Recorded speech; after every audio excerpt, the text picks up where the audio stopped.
조선의 운명이 바람 앞의 등불처럼 위태롭던 임진왜란 초기를 기억하시나요? 모두가 참담한 패배를 예견하던 그 절망의 한가운데 부산 앞바다에 자리한 작은 섬, 절영도에서 벌어진 이름 없는 해전이 있었습니다. 과연 이 보잘것없어 보이는 전투가 어떻게 역사의 거대한 물줄기를 돌려놓는 결정적인 전환점이 되었을까요? 어떤 이들은 이 전투를 그저 패배로 기억하지만 사실 이순신 장군은 바로 이곳 절영도에서 미래의 찬란한 승리를 치밀하게 설계하고 계셨던 겁니다. 오늘 우리는 일반적으로 잘 알려지지 않았지만 임진왜란 해전사에서 가장 극적이고도 중요한 전환점 중 하나로 평가받는 절영도 해전의 진정한 의미를 깊이 파고들어 보려 합니다. 절망의 벼랑 끝에서 이순신 장군이 펼쳤던 숨겨진 전략적 깊이를 함께 탐구하며 암흑 같은 시대 속에서 피어났던 한 줄기 희망의 실마리를 발견하는 귀한 시간이 될 것입니다. 1592년 임진왜란이 발발하자 조선은 그야말로 혼돈의 소용돌이에 휩싸였습니다. 파죽지세로 밀고 들어오는 일본군에 맞서 육군은 연전연패를 거듭하며 폐허가 된 성곽들만이 앙상하게 남았고 백성들은 불타는 마을과 배들을 뒤로한 채 망연자실한 얼굴로 피난길에 오르는 처참한 풍경이 펼쳐졌습니다. 바다 역시 예외는 아니었습니다.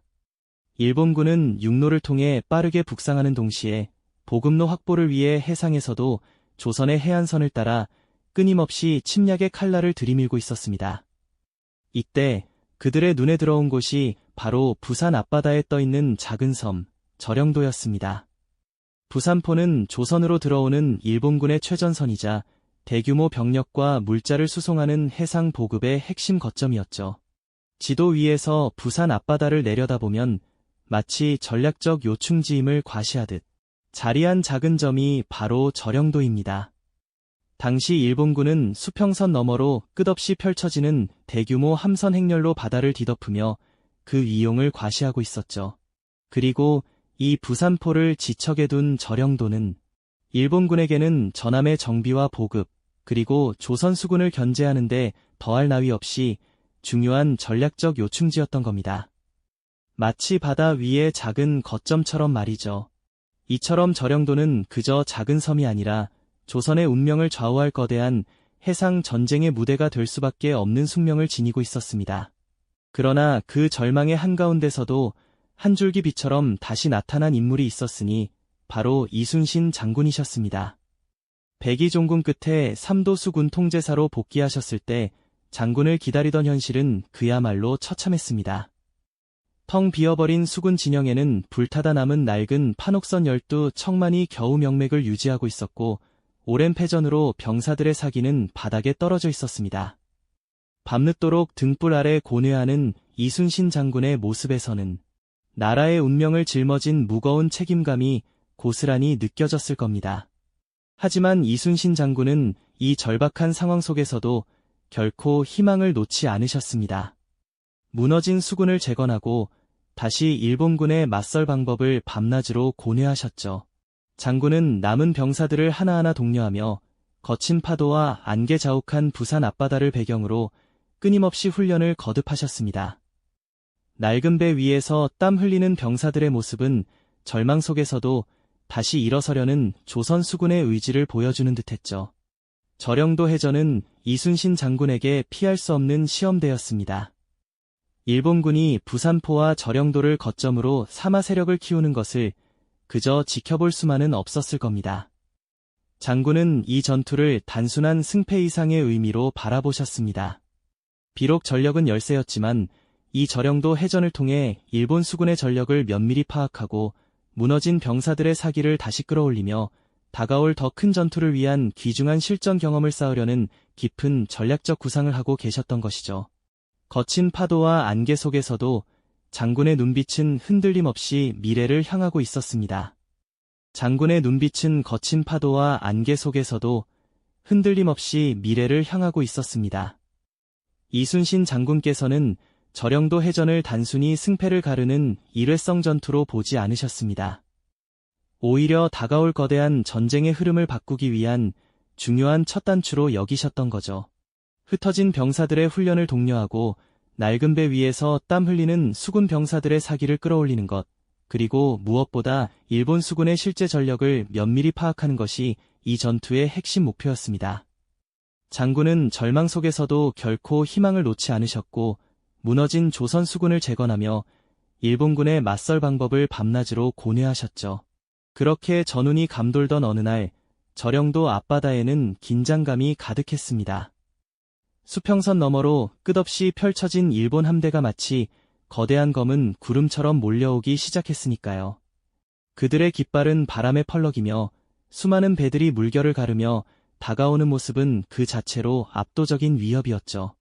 불빛으로 가득 찬 밤바다는 흡사 이 세상의 것이 아닌 듯 섬뜩한 광경을 연출했습니다. 부산포를 넘어 저령도 해역으로 집결하는 일본 수군의 규모는 상상을 초월했습니다. 그들의 함선은 조선 수군이 가진 판옥선 몇 척과는 비교조차 할 수 없을 만큼 거대하고 많았죠. 이순신 장군이 직면한 현실은 그야말로 백척간두였습니다. 겨우 명맥만 유지하는 듯한 낡은 배 12척, 그리고 거듭된 패배로 사기가 꺾일 대로 꺾인 병사들. 하지만 장군의 얼굴에는 흔들림 없는 결연함이 서려 있었습니다. 장군은 이 저령도 해전이 단순한 승리가 아닌 더 큰 그림을 위한 포석임을 직감하고 계셨습니다. 이 전투를 통해 적의 움직임을 읽고 약점을 파악하며 우리 병사들이 실전 감각을 되찾도록 이끌어야 했으니까요. 저령도 해안의 기암괴석 사이로 부서지는 거친 파도 소리는 곧 다가올 격렬한 전투를 예고하는 듯했습니다. 드디어 피할 수 없는 대치가 시작되고 저령도 앞바다는 거대한 전장의 무대가 되었습니다. 압도적인 전력 차이에도 불구하고 이순신 장군은 신중하고 냉철하게 전투를 지휘하셨습니다. 일본군 대규모 함대가 파도처럼 밀려오자 조선 수군은 침착하게 대응하며 적의 움직임을 관찰했죠. 격렬한 해상 전투가 벌어지면서 화포와 총통의 불꽃이 밤하늘을 수놓았습니다. 파손되는 함선들과 혼란 속에서도 조선 수군은 장군의 지휘 아래 질서를 유지하려 애썼습니다. 일본군이 미처 파악하지 못했던 조선 수군의 기동은 그들의 허를 찌르는 순간을 만들어내기도 했습니다. 겉으로 보기에 저령도 해전은 조선 수군의 패배로 기록될 수밖에 없는 상황이었습니다. 하지만 이순신 장군은 이 전투를 통해 실로 엄청난 것을 얻어내셨습니다. 적과의 직접적인 교전 속에서 일본 수군의 전력, 함선의 성능, 그리고 그들의 주력 전술을 눈으로 직접 확인하고 분석하셨던 거죠. 이는 앞으로의 해전에서 승리할 수 있는 귀중한 정보가 되었습니다. 또한 병사들은 실전 경험을 쌓으며 무뎌졌던 전투 감각을 되살릴 수 있었고 절망 속에서도 다시 싸울 수 있다는 작은 희망을 품게 되었습니다. 비록 일부 함선이 파손되고 병사들이 희생되었지만 장군께서는 의도된 패배 속에서 미래의 승리를 위한 초석을 다지고 계셨던 겁니다. 이 저령도 해전은 단순한 전투가 아니었습니다. 조선 수군이 절체절명의 위기에서 다시 일어서기 위한 이순신 장군님의 치밀한 전략과 깊은 통찰력이 담긴 중요한 전환점이었던 거죠. 한 줄당 글자 수 130자 이상 220자 이내, 줄바꿈 개수 18줄 이상 22줄 이내. 그렇다면 과연 장군께서는 이 저령도 해전에서 어떤 그림을 그리고 계셨던 걸까요? 그 답을 찾기 위해선 먼저 저령도 앞바다에 드리워진 압도적인 전운 속으로 들어가 봐야 할 것 같습니다. 임진왜란 발발 이후 파죽지세로 밀고 내려오던 일본군은 부산포를 거점으로 삼아 대규모 수군 병력을 집결시키고 있었죠. 수평선 너머로 끝없이 이어지는 일본 함대의 물결은 그야말로 절망적인 광경이었을 겁니다.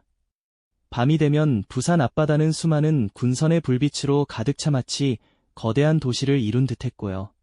조선 수군이 가진 모든 것을 합쳐도 상대하기 버거운 압도적인 전력 차이가 눈앞에 펼쳐져 있었던 거죠. 이러한 상황 속에서 이순신 장군님은 병사들과 함께 저령도 해안의 기암괴석 사이를 오가며 전투를 준비하셨습니다.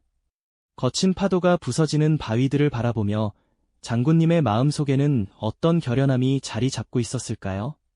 병사들의 얼굴에는 두려움과 함께 알 수 없는 기대감이 교차했을 겁니다. 장군께서는 단순한 승리가 아니라 이 절체절명의 대치 상황에서 무언가 더 큰 것을 얻으려 하셨다는 암시가 여러 기록에서 발견되곤 하죠. 어쩌면 장군님은 이미 이 해전이 어떤 방향으로 흘러갈지, 그리고 그 속에서 무엇을 취해야 할지 명확히 알고 계셨을지도 모릅니다. 마침내 저령도 해전의 막이 올랐습니다. 압도적인 수적 열세 속에서도 조선 수군은 용감하게 일본군에 맞섰습니다. 하지만 이 전투의 양상은 우리가 흔히 상상하는 통쾌한 승리와는 거리가 멀었습니다. 일본군의 강력한 화포와 조총 세례는 조선 수군에게 큰 피해를 입혔고 일부 함선은 파손되었으며 많은 병사들이 희생되었죠. 겉으로만 보면 조선 수군이 일본군에게 밀리는 듯한 패배로 비칠 수밖에 없는 상황이었을 겁니다. 그러나 이순신 장군님은 이 혼란스러운 전투의 소용돌이 속에서도 냉철함을 잃지 않으셨습니다. 오히려 이 해전은 장군님의 치밀한 계산 아래 의도된 목적을 가지고 진행된 전략적 후퇴이자 정보전의 장이었다는 것이죠. 장군께서 저령도 해전을 통해 얻고자 했던 핵심 목표는 무엇이었을까요? 첫째는 바로 일본 수군의 전력을 면밀하게 파악하는 것이었습니다. 실제 전투를 통해 그들의 함선 종류, 화력, 전술 운용 방식, 병사들의 숙련도 등을 생생하게 확인하는 것이었죠. 이 귀중한 정보는 이후 조선 수군이 일본군을 격파하는데 결정적인 토대가 됩니다. 마치 상대의 패를 미리 읽는 것처럼 장군께서는 이 해전을 통해 일본군의 모든 것을 파악하려 하셨던 겁니다. 둘째, 병사들의 사기를 진작시키고 실전 경험을 축적하는 것이었습니다. 연패와 절망 속에서 병사들은 자신감을 잃어가고 있었죠. 비록 후퇴하더라도 적과 직접 맞서 싸우는 경험 자체는 병사들에게 큰 용기를 주었을 겁니다. 또한 이 전투를 통해 조선 수군의 강점과 약점을 파악하고 앞으로 나아갈 방향을 설정하는 중요한 계기가 되었을 테고요. 마치 운동선수가 중요한 경기를 앞두고 실전 같은 연습 경기를 치르는 것과 같다고 할 수 있습니다. 셋째, 일본군에게 조선 수군의 진짜 전력을 감추고 방심을 유도하는 효과도 있었습니다. 일본군은 이 해전을 보며 조선 수군을 얕잡아 보았을지도 모릅니다. 하지만 그들은 조선 수군이 혼란 속에서도 질서를 유지하며 기동하는 모습, 그리고 이순신 장군님의 냉철한 지휘 아래 움직이는 전술적인 움직임을 미처 파악하지 못했죠. 이는 훗날 일본군이 조선 수군의 진정한 위력을 깨닫게 될 때의 충격을 더욱 크게 만드는 요인으로 작용했을 겁니다. 저령도 해전이 한창이던 순간 조선 수군이 절체절명의 위기에 처했을 때 이순신 장군님은 퇴각 명령을 내리셨습니다. 이 명령은 단순한 패배를 인정하는 것이 아니었습니다. 오히려 이는 이후 명량해전과 노량해전으로 이어지는 거대한 승리의 초석을 다지는 매우 비범하고 통찰력 있는 결정이었던 거죠. 장군님은 당장의 승리에 연연하지 않고 먼 미래를 내다보는 해안으로 더 큰 그림을 그리고 계셨던 겁니다. 절망의 한가운데서도 희망의 씨앗을 심고 그 씨앗이 훗날 거대한 승리의 숲으로 자라날 것을 미리 내다본 진정한 전략가의 모습이 아닐 수 없습니다. 저령도 해전은 우리에게 무엇을 가르쳐 줄까요? 이 전투는 단순한 기록을 넘어 우리가 직면한 위기 상황에서 어떻게 냉철하게 상황을 판단하고 때로는 작은 후퇴를 통해 더 큰 승리를 도모할 수 있는지에 대한 깊은 통찰을 제공합니다. 진정한 리더십이란 당장의 결과에만 매달리는 것이 아니라 먼 미래를 내다보는 해안과 용기임을 일깨워주는 소중한 교훈이 아닐까 싶습니다. 저령도 해전이 남긴 의미 있는 패배의 교훈을 되새기며 우리 역사 속에서 수없이 반복되었던 위기와 극복의 순간들을 다시금 생각하게 됩니다. 저령도에서 이순신 장군이 심은 작은 희망의 씨앗은 과연 어떻게 명량이라는 거대한 기적의 숲으로 자라날 수 있었을까요? 다음 이야기에서는 이순신 장군이 저령도에서 얻은 교훈으로 어떻게 절체절명의 위기를 돌파했는지 그 숨막히는 전략의 과정을 파헤쳐 보겠습니다. 이 영상이 도움이 되셨다면 좋아요와 구독 부탁드립니다. 여러분의 응원이 제게 큰 힘이 됩니다. 다음 영상에서도 더 유용한 정보를 공유하겠습니다. 감사합니다.